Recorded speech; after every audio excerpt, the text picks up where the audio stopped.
If you're a fan of Download Festival, you're going to love this video.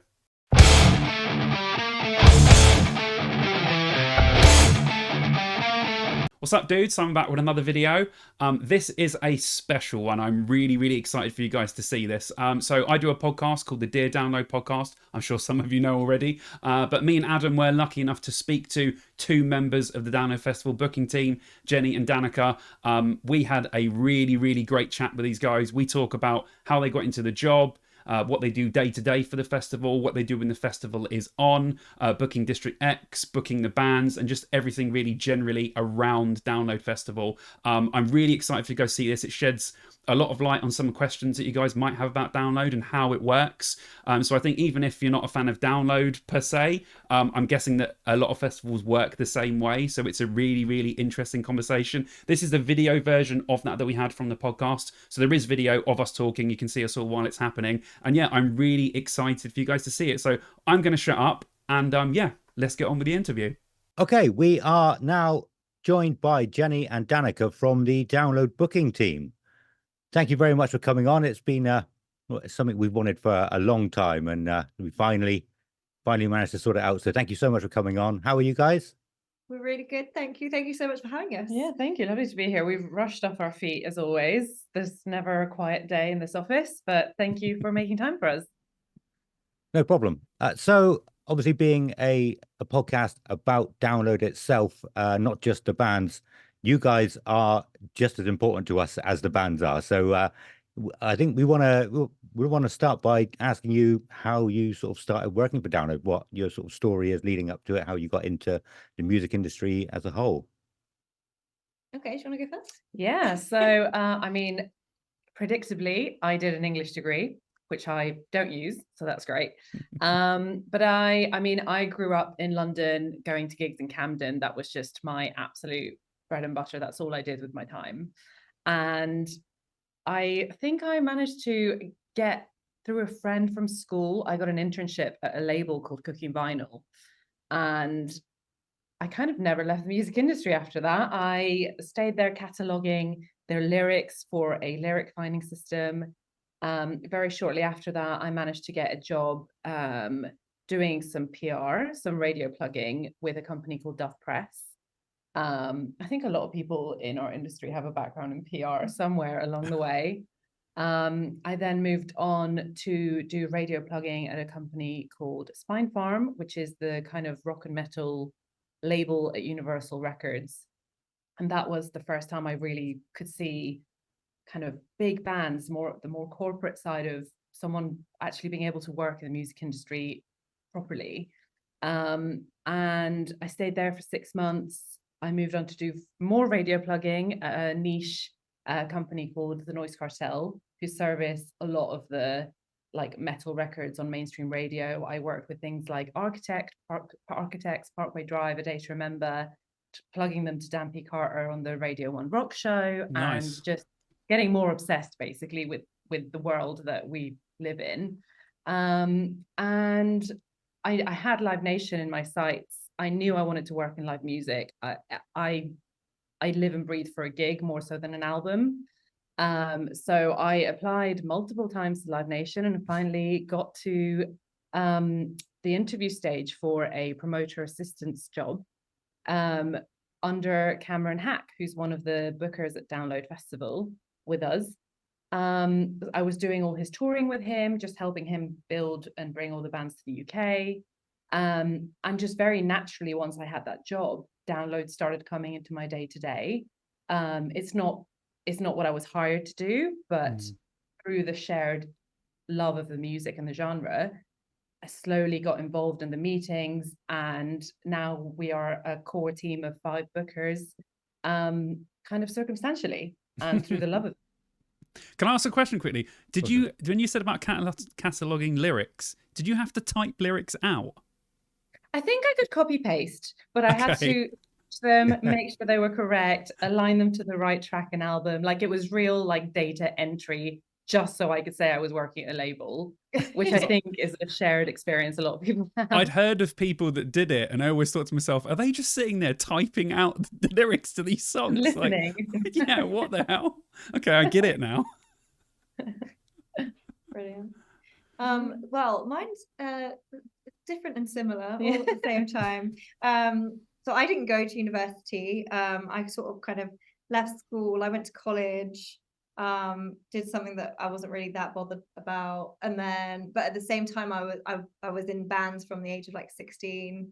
So I used to sing in bands, you know, just like locally, and then just basically did that for like 11 years. And sometimes I worked in offices, and sometimes I, you know, a lot of it I was working in like bars and cafes and stuff, like at the same time as being in a band, and you know, just doing little tours and, you know, recording and things like that. And yeah, so I love doing that. And then when I kind of finished up with the band, I knew that I wanted to work in the music industry, so I moved to London, because I'm from Oxfordshire originally. So I moved to London, and then was just like, right, I need to get a job because I just moved here without a job. So I just went straight into like just being like a barista in like a restaurant. And then was just like, right, now how do I do this? How do I get like working in the music industry? Because it's not that easy. No, not at all. So the first thing I did, it wasn't music at all, but it was kind of, I was like, oh, this is kind of like a step in the kind of entertainment thing. And I worked for like a TV and video production, like crewing company, which was like very much like not music at all. But I did that for quite a short time. And whilst I was doing that, I was kind of just, because I just enjoyed doing it, was working on like little events here and there, just freelance. And then one of my friends knew somebody that was looking for some people to work with them freelance at Reading Festival on the PR team for the weekend. So I ended up doing that. And when I was there, the PR team were like, oh, like, are you kind of interested in doing this? And I was like, I don't know. I don't really know what PR is. But, you know, I knew that obviously I love music and I loved working in events and stuff like that. So so I went and did that with them, which is actually LD Comms, who, you know, they do the PR for Download now. So, you know, I was working on things like Reading and Leeds and the Brit Awards and like lots of like really fun kind of events. But I always kind of knew that I wanted to be more on like the live side and the kind of touring side of what I was sort of used to on a very small scale when I was in a band, and I was, you know, going in all like the venues and over throughout the UK and playing little shows to, you know. That's kind of cool though, because you'd seen it from the other side, like because you'd been a musician before, you'd seen both sides of it, which is really cool actually. Exactly, and I've been in quite a lot of the small venues that we kind of put shows on. And then I also applied to Live Nation multiple times before I actually got a job. Initially for like a promoter assistant, and then the role that I do now outside of Download, which is the touring rep manager. So I actually look after all of the promoter reps that go out on all of the tours, basically, that Live Nation, kind of the music side, does. So we kind of have like a freelance person essentially that kind of is like our person on the ground for every tour, from clubs through to like arenas. So I look after them. And then also, you know, and then kind of after the pandemic, then Andy Copping kind of invited me to join the Download team. And then literally within a few weeks, the pilot came up. And so my kind of Download story really starts there. And yeah, the rest is history. It's kind of organic the way we like Jenny said, like it's just the kind of music that we've always like lived and breathed, and the whole like everything about kind of alternative culture, and yeah, it's just what we've always kind of been about. So it's kind of really like second nature to like come up with ideas and think of things for both the kind of main arena bands and also for like the village, because it's just like what we like doing anyway. It must be cool though, because obviously you guys are fans of the genre as a whole, and when you get to work within it, that must be really cool. You're like, oh my god, this band's amazing, we've got them playing, this is awesome. Like that must be such a good feeling. Fans of the festival, fans of like the lifestyle that surrounds it, like the fashion brands that serve within it, the alcohol brands that work within it. Just it's not even just liking the one giant band, is it? Like everyone does really live it outside of just going to the festival one day a year or the weekend a year. So it's I think Andy Copping could see that we were part of the family. That's just like that's just Download as a whole, and all their fans, they kind of like they live the whole thing, they live the whole kind of culture and the community, and like that's kind of just what we were like too. I think it's one of the only festivals that people constantly talk about months, even when it's not happening, it's not going on, it's just finished. Like people never stop talking about Download Festival, which is amazing. Yeah, it's we keep an eye on the socials yeah, and the yeah. forum. I have Facebook these days. It's just going on there, see what everyone's saying. I was one of the original nerds on the Download website forums back in the day. On Amazing. Those, going, oh my god, there's other people that like Download Festival. Quickly, I want to speak to these people. Because social media, wasn't really like a thing, which is it's insane. amazing.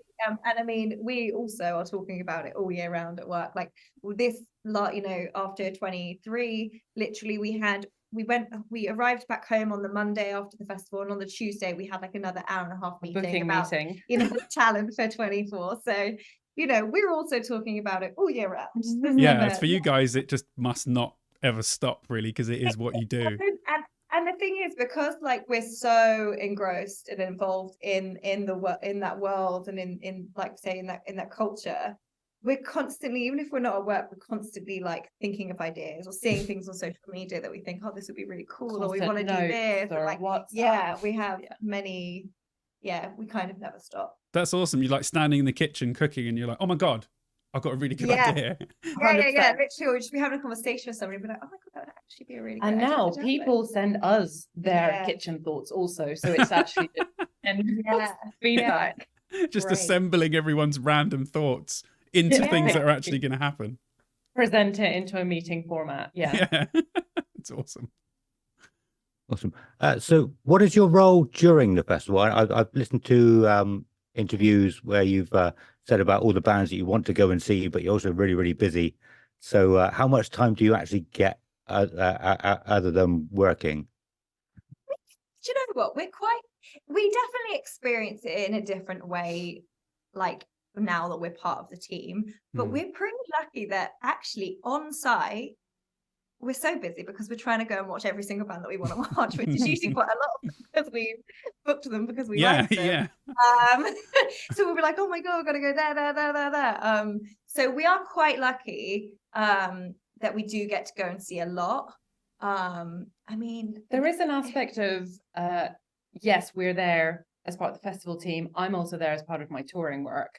So it's very much making sure you're introducing yourselves to managers, agents, and artists that you maybe haven't crossed paths with already, making sure that they know you're there, appreciating the set, what you thought of it, what plans are for the year after that, making sure that, yes, we do watch sets, but also keeping an eye on the crowd, going to check out if there's a new area of the festival, if there's been a change at one of the stages, making sure that we see it in real life to feed back to the teams that are making those changes.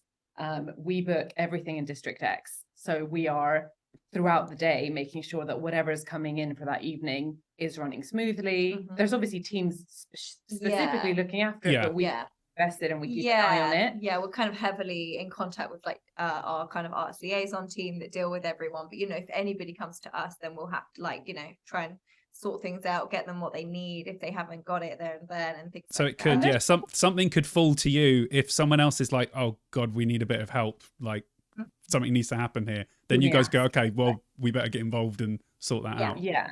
Or even is it Skillet? Did you have to host some fans? Just taking people, it was like take someone side stage, someone who wasn't very well. So we took them up to the side stage with their parents, so they were able to watch their favorite band, and awesome. Things like that. So it's whatever is required on the weekend. We're kind of there to help. It's literally and even just everything down to artists or people on the guest list trying to if there are issues anywhere, our phones will be going off and we'll be trying to make sure people are getting where they need to go. Or so technically then, even when you're not working, you really are working. Oh yeah. Just because we enjoy it, we're like, it's fine. It's work. And I mean realistically, we are on site most days from kind of 10-11 o'clock in the morning until, the last few years we've stuck around in the village till 2 or 3 in the morning most nights. Wowza. Well done. And we're there from the Tuesday as well. Just, you know, make sure everything in the village is going well and seeing what changes are happening there, because every year so far for the last few years it's been changes. So it's just kind of like keeping on top of all of that. But you know, we, like Jenny said, we have amazing teams kind of in different areas who are kind of looking after it. So you mentioned District X a minute ago, and I just wanted to touch on that a little bit. I think that is the best it's ever been. Obviously previously the village, but you've got so much going on now in District X. You've obviously added an extra stage, which is the podcast and the comedian stage. It just seems like there's so much going on there, where it used to just be somewhere that people go to hang out. But I don't think the doghouse stage was ever really that good. I never enjoyed it in there. But yeah, so well done for doing that. Have you got lots more things planned? I know you probably can't tell us what. Yeah, so I mean, thank you so much. Like, we have spent like a lot of time over the last few years just trying to, you know, make it bigger and hopefully better year on year. And, you know, hopefully 24 will be no different. We're literally just about to start kind of working on that. We've, you know, had again lots of ideas, lots of lists of ideas, and lots of people getting in touch who want to DJ or perform in some way, which is amazing. It seems to really kind of be taking on a bit of a life of its own now, that we, like I say, with so many people contacting us, which is amazing. It's almost like a festival within a festival that you guys have created now, because Yeah. you could just take that away, put it somewhere else, and it could just be its own thing, like literally. It's really what we're trying to do. We literally have just come from a meeting for an hour about, you know, more we can do with the village in the future, which, you know, it's really exciting. We kind of, I guess we've you know, we've got all these amazing DJs, the club nights, you know, artists doing DJ sets, and you know, and just, you know, people who are just DJs coming along and doing sets, and we'll kind of be looking at doing more of that next year. I think people are having like this amazing time in the arena, you know, for 3 or last year 4 days, and they're listening to like a lot of rock stuff. So I think what we're trying to probably look at even more for next year is, you know, even more variety. At the moment there is quite a lot of variety in the village, but we're going to be looking at, like, you know, we had this amazing like DJ pop night last year that was called Master of Pop Hits. And you know, they were playing like Mariah Carey, All Out for Christmas Is You, with like a smoke machine and a circle pit, you know, or Vanessa Carlton with like 1,000 Miles, and just things like this, really like fun things like that I just think downloaders, maybe after a whole day of listening to like heavy music, just want to like, they just want to have fun and like just have a laugh. And, you know, I think they love a bit of like cheese and yeah, like I think even in the club nights, occasionally they'll play something random and you'll be standing there going, what the hell? But then everyone will be like, fine, we're gonna jam to whatever this is, which is great. Yeah. I think the download crowd is just, they're so great at just having a good time. And they just always want to party. You know, the village is busy just from like, you know, the Wednesday all the way through to the Sunday at 3 a.m. and it's like they go hard. Yeah. I mean, and we're definitely going to be looking at more secret acoustic sets again next year, which is something we've done now for the last 2 years. We're loving that, actually. Yeah, and that's amazing. It's going like the first year we did it, we were very apprehensive. We were nervous. We had no idea it's going to turn up, and I think the bands, you know, probably felt the same. But it was amazing. And then, you know, we continued that last year, and we'll definitely be doing the same again next year. Yeah, I mean, I remember the first time you guys done that, people were running to the acoustic sets because people were like, who's playing an acoustic set? Like literally running to them. I was like, oh my God, people are running for an acoustic set. What a place Download is. Well, I think as well, like acoustic sets kind of take me back a bit to that like MySpacey time. Do you remember when like pop punk bands would always just do like acoustic sets on the side of the road and like and it's just so guerrilla style. So, it's really, you know what, it's really intimate. Like the bands just are able to really just, you know, have this really nice like conversation with the with the audience that are there.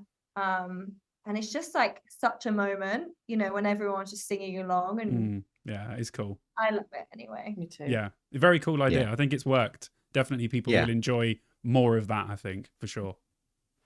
Yeah, and I think that's kind of every year there's been people have been wanting like secret bands, but I think it's so hard to keep them secret. Obviously, Metallica the first year was absolutely epic, but I don't think it's difficult Yeah, to get that again. So it's yeah. sort of what the secret band has evolved into, and I think it's amazing. Yeah. Was Simple Plan a secret one last year as well? Yeah, Simple Plan was a secret set as well. Was it yeah, I think it was a secret. Yeah, Simple Plan acoustic set. We did Simple Plan acoustic set at midnight on the main stage in the village. And I think even they were like, "Oh no, like we're not going to play acoustic." Like when they got there, they were like, "Everyone's partying, and we should be playing like another full band set." And we were like, "No, like you know, people who want to see the full band set have seen that today, like earlier in the day." Like we were confident that this was going to be great, and honestly, they went on, and within like a song or two, they had smiles on their faces. They got So it. we were, Yeah. and they did an amazing job. There was just like 10,000 people. They played all their hits.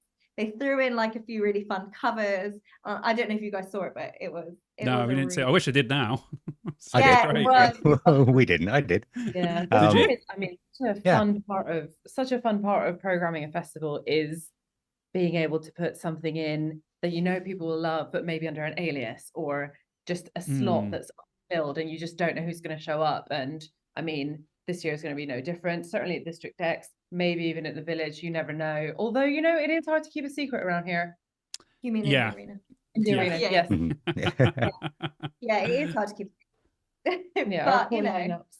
it's fun to have those things like talked about, and you know, everyone discussing if and what and who is going to do is it. going to playing, you know. Yeah, I think the big tent for the doghouse is amazing as well. I actually personally preferred it last year when it was outside and I could just stand around and chill with the benches. But generally, I know, but for most people, it's, you know, they're not as old as me. They do like to go in and party in the tent. But I was wondering, with things like that, you'll have the sort of loud minority online shouting what they want, and both opinions are valid, I guess. But which ones are better? How much do you have to go with your gut and say, well, this is better, or, you know, ignore the loud minority? A lot, yeah. Yeah, I could imagine. Like, sorry, go on. No, I was going to say, I imagine it's daunting sometimes looking at the social media posts and just being like, oh God. It can be. And it's like, you know, but also everyone has an opinion either way, and there's no way to keep everyone happy at the same time. I've seen so many contradicting opinions within a day. So you're actually both arguing against each other now. So we really have to, and also, you know, not everyone understands everything that goes into it, and all of the things that we consider, and all of the things that we might have already tried to do, but maybe feasible. And you know, you can't always get, like, you know, the perfect thing that we want, but you know, it always ends up being really good, we think, and we do just have to kind of go, no, I know people like this, they will moan, but when this happens, they'll moan about it on the forums, you know, in the run up, but we, you know, I guess it's our jobs, and we're usually quite confident that these people will have a great time when it's actually happening. That's why it's nice to talk to you guys, because it gives people a peek into what's actually going into the festival, because some people just see, you know, the face of it and nothing else, which is, there's so much that goes on behind the scenes that to run a festival, to keep it going, book bands. But if you understand that, then you can sort of adapt to the festival more and go, okay, I understand that and why it's that way, for instance. It's a pretty huge task, and it's like an unimaginable number of people attending, and it's 5 days of programming, and you might not like every single thing, but I would hope that you'd be able to find 50% of things that interest you, or that you could discover and decide on. That you're never going to please 50,000. No. plus, you know. No. And also there's no point, you know, the arena itself, there's no point in us programming a whole lineup of where you love every band, because you're not going to be able to see every band anyway. No. So I think like the variety and all the subgenres and stuff, it's like really important that there really is something for everyone. And if you don't know everything, then, you know, you can either listen to it in advance, or you can just go and take a punt and go and see someone, and, you know, they'll probably be great. Yeah, I mean, I agree with that, because you look at sometimes, especially the European and American festivals, and you think there's too many bands. There's too many. It's too many. I could never see all of those bands. It's impossible for that to happen. Yeah. Which is why you look at Down and you think, if there's 13, 14 bands on there that I love, I'm like, that's amazing, because I can see them all. I don't have to worry about missing out. Yes, there might be a few that clash, but if it's like one day where it's all of it, I actually dread that more, because I'm like, I'm gonna have to miss loads of people now. It is just, you're like, when am I gonna eat? Like, Yeah. right, I'm gonna have to miss someone just so I can like pass out at some point. I have to find time to go to the toilet, find time to, you know, go maybe sit down at some point. Yeah, it's true. Not. Yeah, I think, was it something like 150 something bands last year, but you're only really going to be able to see about 8 today with the timing. So you're never going to be able to see all of them. Yeah, I mean, obviously you can go and see like bits of sets, and you can probably fit a lot more in. And sometimes we do have to do that. We'll be like, right, I'm going to go and watch the start of First this half, band, second half. and go and watch the next bit of that band, like the last bit of that band or whatever, just so that you're managing to see everyone that you want to see. But I do think, like, the poster this year, I think it takes a couple of hours, if not a couple of days, to digest it and to be like, yeah, absolutely, the top line is so heavy and amazing, but like, wait, all the bands in the small text, there's so many gems in there. And I don't think in one initial post that's just come out at 9 p.m. on the announcement day, that's not sufficient time for you to grasp the work that's gone into it, the incredible bands that are actually going to be there physically on the weekend that you could just take your pick from. It's not a snapshot. It's very much a work of flavor. Yeah. Oh yeah, I think we all do that. We look at it the day after and we go, I didn't even notice that they were on there. Yeah, What? exactly. And I think that's the thing, is like, you know, when we eventually come to announce like the day splits and stuff, I think when you see that kind of how they're curated, that setup of like, and I feel like you will see more bands again that have, I mean, firstly, we have around another 30 bands to announce, but you'll see bands that have been on the lineup from the start that you maybe hadn't noticed before, because in their place, and then you're like, oh yeah, that makes, you know, more sense, and you see like how stacked it is. Yeah. Well, I mean, we're talking the next year then. 2 brand new headliners. Yes, exciting. Yeah. Very exciting. Also, all the download crowd are like, no, download just books the same bands all the time, blah, blah, blah, blah, blah. And then I was like, well, there you go, guys. There's new headliners. Yeah, very much so. I mean, I think the success of Bring Me the Horizon last year, in their own rights, absolutely brilliant, but such a strong argument for breaking the mold a little bit and for giving huge bands their first taste of a download headline slot. I think it paid off. I think it will continue to pay off. It's an investment in the survival of the festival. It's an investment in the genre just continuing to be a genre that can sustain a festival of download size. Yeah. And we're really happy to be on a team that gets to kind of get creative with who they're booking, not just have a list of the same bands that kind of are reliant on. Yeah, that's why download's so great. I mean, that's why you don't want it to go the same way that Monsters of Rock did, where they were refusing to book any new bands, and then no one wanted to come to the festival anymore. Where download, I feel like they're always, look at all the bands that started so low down, like, small bands like Sleep Token and bands, like how massive some of those bands are. Ghost, when they were like really far down on the second stage in like 2013. It's great that you're putting them on and then they're climbing. Like Bring Me Their Eyes have been playing the festival since, I think I saw them in 2006 at Download on the 3rd stage. Do you know what I mean? Now headlining the festival, which is insane. Amazing. Yeah, it's really nice to be able to track. I mean, it's nice that the festival's been going on for so long that you can track a band's career solely through download posters. Oh, that's definitely. Yeah. And so much of what we do as a company that does touring, like these bands' tours as well as their festival appearances, like it is a thought out process. There is so much care that goes into each slot that's given out, and there's a reason why that band is there, because they were wanted and because they wanted to be there. And the idea is to give them a space to progress. Or, I mean, great if they could all headline at some point. That would be incredible.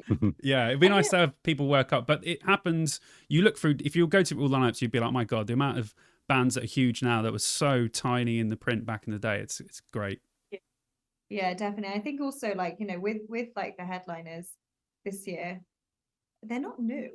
You know, they're new headliners. No. They're not new bands. These are No. bands that have been around for like 20 years or so, you know. Yeah. But they're just new for us. And yeah, we're really excited about them. And I think, you know, each kind of day has something a bit different. And I think that's pretty cool as well. Yeah, it's definitely, we've captured a lot of sort of genres within alternative music just out of the 3 headliners, which is pretty, I can already imagine the ideas that you guys had for, like you said, curating those days individually to sort of match what's going on with the vibe from the headliners. So I look forward to see those day splits. Yeah. Yeah, Such I bet. puzzle. Like, well, we want these bands, but we can't lock them in until this one's locked in, because they would make, we don't want them to commit to the wrong day genre wise. Yeah, that definitely happened. Yeah. Yeah. I know you probably do kind of keep similar genres together as well, but I see it every year. People will say like, oh, you know, these 5 are pop punk, so this is going to be a pop punk day. But then that leaves no other pop punk bands for any other day. So it never actually works out like that. You do spread them out a little bit more. Yeah, spread them out, because we have, yes, 3 days to work with, but we also have 4 stages to work with. So it actually never ends up being a full day of something. It might be a day leaning towards a certain genre on a specific stage, but then we'll try and balance out the second stage to be maybe the antithesis of that, to make it suitable for someone who is there the whole weekend, because most download attendees are there for the whole weekend. No genre is more deserving than another. So we do try and, well, that is what curation is, isn't it? Thinking about what works together, what there needs to be alternative to that, and making sure that as many people are as happy as they can be. Yeah, I think, like, you know, if you're going for Fall Out Boy and you love kind of emo music, pop punk, that kind of thing, you're going to find stuff around that every day. And the same for, you know, if you're going for events, you like something a bit heavier, you're going to find bands in every genre every day, somewhere on different stages. And we're also at the mercy of like touring schedules and conflict of like other events. So if to me it's, well, this band can only do the Sunday, but they don't fit in on the Sunday, let's book them anyway. Like, we want them to play, whether it sticks out a bit like a sore thumb. Yeah, they still have a place in this festival. Yeah, exactly. And so, you know, people don't have to sit at the same stage. So if the stage sometimes might be like, oh, that doesn't maybe fit so much on the stage, it's like, well, you know, you can walk to another stage. Yeah, you really want people to visit as many stages as possible, right? You want in a day everyone to see, or across the whole weekend, to definitely go to all the stages at least once. That must be the plan. Yeah, you want to kind of see all levels of band, all levels of production, and like everything from your kind of real DIY stuff right up to your kind of big kind of showman kind of, you know, production. Like you really get kind of a real sense of the whole scene then, I think, and it's just like a really nice way to support everyone. We touched on Bring Me. I mean, their production last year, I mean, you know, Adam has been to every single download festival since it started. Wow. I've been to 14. Except the pilot. Yeah, except the pilot, which I did attend, which was amazing, by the way. Well done. But like, it was so refreshing to see how well Bring Me were accepted. And, you know, I know people that have been going to 14, 15 downloads. They literally said it's top 5 download headliners without a doubt of all time, you know. I think they really like proved themselves to all of like the naysayers and all the people that said they were a pop band or that they weren't big enough or blah blah blah. And you know, I think they won over, you know, a lot of Metallica fans as well. You know, obviously last year there were a lot of Metallica fans at Download in general, and you know, I think Bring Me did an incredible job. Such a good job. I mean, they've put in the work from the beginning. They haven't just like, it wasn't a fluke, you know. It's so well thought out, so involved. Not every band is so deeply involved in their visuals and the way the show plays out, but they specifically are. I think they had something to prove. I think they understood the assignment. They, being Sheffield lads, Download is not like playing a faraway festival that they might have no history with. Yeah, true. Hated like that to them must be their local Yeah. huge festival, and it's big. It was big for them too. Yeah, and again, like they're not like Jenny said, they've really put the work in. They're not like a new band. They've also been going for what, almost 20 years. Yeah, a long I mean, time. I saw them Yeah. in Banbury in 2005 and 2006, I think, in tiny clubs, you know, with Yeah. not that many people there, and they've really been kind of grinding away for many, many years. Yeah, they got it. Yeah. They got what they were needing to do, and they did it. They made a fan of Yeah. Adam. He wasn't that Definitely. big fan. Now he Really? loves them. Yeah, Loves them the now. beginning of the year, I wasn't a fan. I wouldn't say I disliked them, but you know, I wasn't Yeah. a fan. But yeah, since download, I've not stopped listening to them You get Yeah. it. You get Yeah. it. so much. I Yeah, mean, my boyfriend, well, he came along for the weekend, and you know, he's not necessarily like a Bring Me fan, but he was just like, this just like their show, it just makes so much sense for download, you know. Yeah. The whole Yeah. thing. with the with going back to this year, the post on the poster, the non-logo bands and underneath, going through them, I did notice that there's a lot of sort of, I mean, it's not all of them, but yeah, a lot of pop punk and a lot of sort of really heavy stuff, and not a lot in between. Do you think of that when you're booking it? Do you sort of try and balance it out after, or do you just go, we're going to book who we want to book this year? It doesn't matter what sort of genres, what which way it's leaning, if that makes sense. A balance of both, isn't it? I Mm. think you go in with a sprinkling of bands that you're like, I definitely want to pitch them at the meeting for this year, not necessarily in any formulated way, see where they land, and then you start to think, well, this day's lacking in this, and this band are in the market, and wait, this band's just had an amazing gig in London, where do we fit them in? It's it's not an exact science, and I think there's a part of an ideal wish list, there's a part of making sure genres are represented, there is a part of Availability. who happens to be around in Yeah. 2024, Yeah. and that creates a giant lineup. It's too big for it to be any single one of those things. Okay. Yeah, that makes sense. Well, because it must Yeah. be like you said about booking some bands. Some bands you must be like, right, we don't care what day we get this band on. This band are playing. As long as they say yes, they're getting on the lineup. It doesn't matter.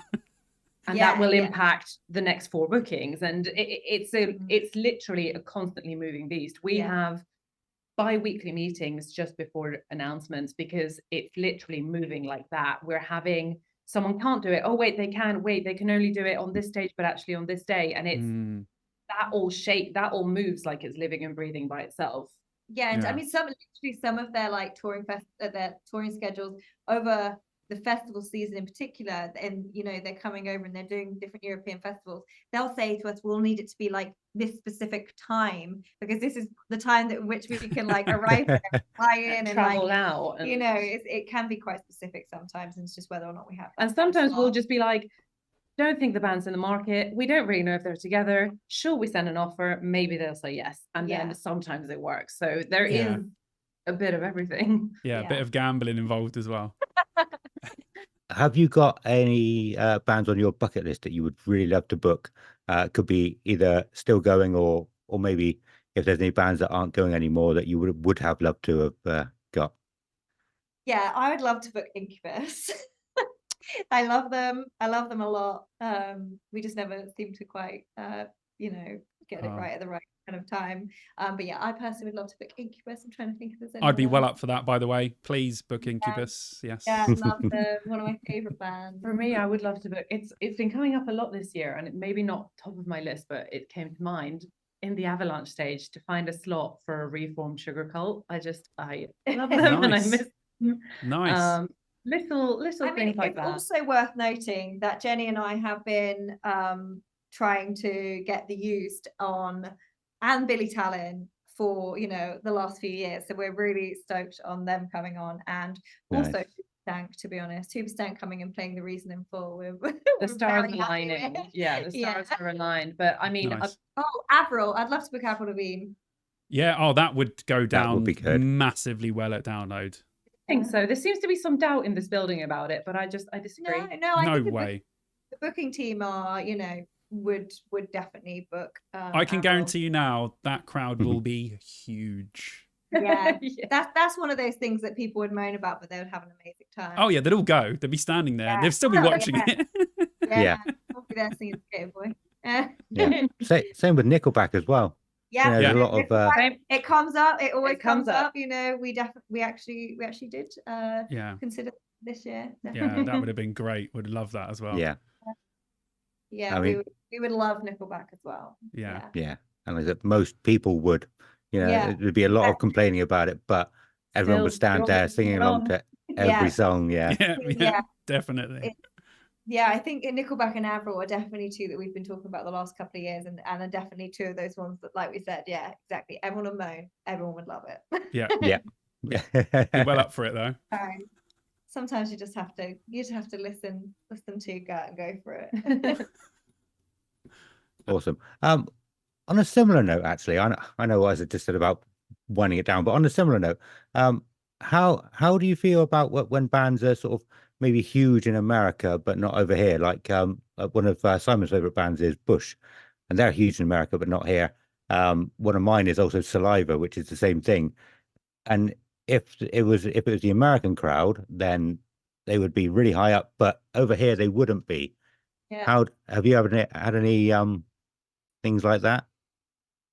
It definitely comes up. So the offer will be like, hey, we've offered you this slot. And they'll be like, oh, around Europe, we're doing this. In America, we're doing this. And then we'll regroup, discuss, be like, we appreciate the input. Maybe we do change the offer. But ultimately, the UK is its own market. And anyone who is an agent, who is a manager, tends to be cooperative and recognizes that the intention is never to do bad by a band. Like, we're never trying to make them play a slot that's smaller for them. But it is obviously a sensitive conversation to be like, that's absolutely great for that market. For this market, a band doesn't want to play a slot that is too big for them. It's not a pleasant experience to watch to see people be like, I don't understand what the slot is. So I think it's just a negotiation between us knowing the festival crowd and the artist team knowing what their crowd expects and loves and will bring to the UK shows. So yeah, it's essentially just a negotiation, as unsexy as that sounds. It's just finding what will be, and obviously sometimes you'll be proven wrong, and then you'll be like, oh, that band actually pulled thousands more people than we expected, and then you just take that going forward. I was going to say, does the opposite happen where you're like, we should probably have booked them on a bigger stage. We didn't expect them a lot. Yeah, and sometimes from the point of us, booking them to the point of them actually playing the festival can be quite a long time. And True. They and could bands blow up. like Spirit Box in 22 and things like that, they blow up in that time, and you just have to kind of it's either either way it's going to be amazing, because it's either just going to be this really hyped up set that everyone wants to get to. But I think we did move them up a stage, didn't we? We do try and be versatile, kind of flexible where we can be, to be like, wait, this band we need to revisit because they've already confirmed for this slot, but this has happened, so this is where they should be. And if we have the slot to change it, then absolutely brilliant. If not, then you think about it for the next time they come to the festival. Fall Boy, obviously massive one from last year.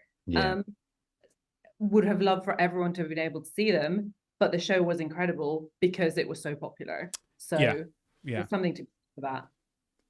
I'm trying to think of anything we haven't already talked about. Oh, this is a good one. So SMTV Stews from our Discord asks, do you think Download would ever consider having co-headliners, maybe two slightly smaller bands sharing a headline slot rather than, one band? Yeah, definitely. And it is something we have offered on, we have kind of toyed with, and I think it's a really good way to allow both of those bands to bridge that step. Maybe if they're not quite there or at full headline status, does that mean that they never get to experience? Because I feel like becoming a headliner then allows you to become a headliner for other festivals also. So it's it is that almost like that stepping stone that we would, if it was the right combination, and it was the right year for it, then I don't see why not. Yeah, like you said, because then they could play double, and then another festival might go, oh, they've headlined that festival. Then they headline that festival by themselves, and then they come back to Download, and then exactly. Yeah, that makes sense. Definitely is the answer. We would definitely consider awesome double headliners. Yeah, good. Any more, or was that? I'm just trying to think. We've spoken about quite a lot of this stuff already, to be honest. Yeah. Yeah. That's the only one I've got that we haven't already spoken about, to be honest. It's good. No. But yeah, yeah, we should probably wrap it up right about now. This has been really cool having you on. Thank you so much for coming on. Hopefully we can get you back on again in the future. Talking about just the music industry generally is something we enjoy doing. Not, like I said, not just about the bands. Knowing how it all works. I think I've said a few times. I was in the press area last year, and everyone was interviewing people, and I thought, I'm not interested in interviewing bands. I'd rather interview the staff and see how it all goes, because that's what we do. We love the festival as a whole. Having us there, we'd love to speak to you guys again. We've had a very nice time. Awesome. Maybe we'll speak to you at Download. Who knows? Yeah, that'd be cool. See how rushed off our feet are. If we can fit you in between bands. We'll get you a chair. Don't worry. Yeah. That's we'll speak to you side stage. Awesome. Well, yeah, that's it then. Thank you so much for coming on. Thank you. Okay. Thank you. Thank you. If you stuck around this long, thank you so much for watching that. As you can hear, it was so interesting just talking to them. They were really, really, really cool as well. It was great to finally, get a foot in the door and talk to someone that actually works for Download and for the festival that we love talking about. So as always, please subscribe to the channel if you haven't already. It's been a great year for me personally, but the more the merrier when it comes to subscribers, as we're coming to the end of the year now, and I want to start fresh and be even bigger and better next year. But anyway, any of that, subscribe, don't forget, and I'll see you dudes in the next video.